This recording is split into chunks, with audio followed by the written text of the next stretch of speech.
Bonjour à tous, c'est Chocolobert. Bon, je sais que je suis pas habillé comme dans le vlog de la semaine passée, tout simplement parce que j'ai eu un problème de micro et j'ai dû tourner ma vidéo 3 fois. La saison de football américain va bientôt commencer par ma team et vous êtes beaucoup à m'avoir demandé sur Snap et sur YouTube d'expliquer ma préparation physique pour cette saison 2017. J'ai commencé à mettre en place ma préparation physique depuis août 2016 avec déjà de 1, plein d'analyses chez un médecin du sport, prise de sang, semelle pour le sport vu que j'ai une jambe plus courte que l'autre dû à un accident. Et en plus, physio, ostéo, chiro, bref, j'ai fait la totale pour savoir si mon corps fonctionne correctement et c'est le cas. Ma préparation physique n'est peut-être pas la meilleure au monde ni la plus efficace, mais depuis que je fais du sport, ça veut dire depuis l'âge de 4 ans, j'ai appris à connaître mon corps et surtout j'ai pas envie que mon entraînement devienne une obligation. Peut-être que si j'avais suivi un programme un peu plus adapté, je serais plus fort, plus rapide. Mais avec des si, les Falcons auraient aussi gagné le Super Bowl. Donc voilà. Donc dès la fin de la saison 2016, ça veut dire du 6 juillet à fin août, j'ai fait du maintien musculaire. Je suis allé m'entraîner à la salle pour garder la forme. Le but c'était de ne pas faire de perf ni de course. J'ai vraiment voulu laisser mon corps se remettre de cette saison. De septembre à fin octobre, je faisais des entraînements lourds. Le but c'était de faire du maxi 6 reps sur chaque exercice et mon planning de musculation était réparti de la sorte. Quand j'ai pas le foot, je place toujours le lundi les jambes.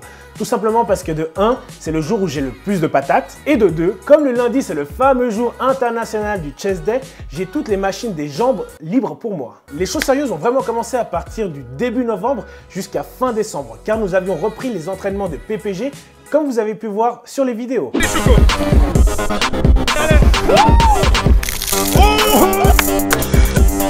Donc niveau musculation, mon planning était réparti de la sorte. Plus on rajoute 3 entraînements de préparation physique générale qui se déroulent le lundi, le mercredi et le vendredi. Comme vous pouvez le voir, la seule chose qui a changé, c'est mon entraînement de jambes. Il est passé du lundi au mardi.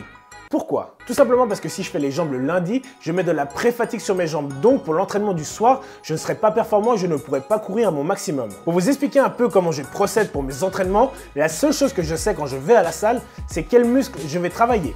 Point final. Je ne peux même pas vous dire quel style d'entraînement je vais effectuer, ni le nombre de reps, ni les charges que je vais utiliser. Parce que de 1, chaque jour je change de salle, donc du coup je ne sais pas où est-ce que je vais m'entraîner jusqu'à la dernière minute. Et c'est pas tout le temps les mêmes machines partout. Et de 2, comme j'ai 8 entraînements par semaine, j'ai souvent des courbatures de la veille, donc du coup je m'adapte par rapport à mon état physique. La seule chose que je peux vous dire, c'est que mes entraînements s'effectuent la plupart du temps entre 90 et 100% au niveau de l'intensité. Donc quand je vais à la salle, c'est vraiment pour taffer, c'est pour être un bear, pour être quelqu'un de performant. Je vais pas là-bas pour draguer, ni pour discuter avec les gens, ni pour prendre la pose devant le miroir. C'est en général casquette sur la tête, écouteurs et entraîne-toi comme un bear. Après vient la période que j'aime le plus, la période de janvier. Car la saison de foot américain se rapproche gentiment et jusqu'au jour J, mes entraînements se déroulent de la sorte. Toujours le même planning avec 8 entraînements par semaine, la seule chose qui va changer, c'est niveau musculation. Et surtout niveau jambes, car mon meilleur ami à la salle, c'est cet élastique qui m'a été généreusement donné par un de mes amis qui fait du crossfit avec qui je réaliserai une vidéo versus prochainement. Pendant cette période, mes entraînements sont un peu plus légers, je suis plus sur du 10 à 20 reps. Et pendant les entraînements de jambes, ça veut dire le mardi et le jeudi, je rajoute énormément d'exercices d'explosivité entre chaque série avec cet élastique. Parce que si je veux pouvoir continuer à courir vite, je suis obligé de faire des exercices d'explosivité. J'essaierai de poster sur Instagram quelques vidéos et je ferai aussi une vidéo à ce sujet. Et pendant la saison, ça veut dire du 26 mars à mi-juin, je suis toujours le même entraînement avec 5 entraînements de musculation, mais là avec des entraînements encore un peu plus légers. Et même si j'avais voulu faire de la force, ça aurait été impossible vu qu'une saison de foot américain t'achève quand même physiquement. Comme vous pouvez le voir, mon planning a un peu changé, tout simplement parce que quand j'arrive le lundi à la salle, j'ai les épaules et les trapèzes en PLS. Donc faire une séance épaules et trapèzes le lundi, c'est vraiment pas le top. Après niveau foot, je suis plus qu'à 2 entraînements par semaine, le mardi et le vendredi. Et le lundi, c'est séance d'écrassage plus vidéo. Donc voilà, je sais que pour beaucoup, 8 entraînements par semaine, ça semble énorme.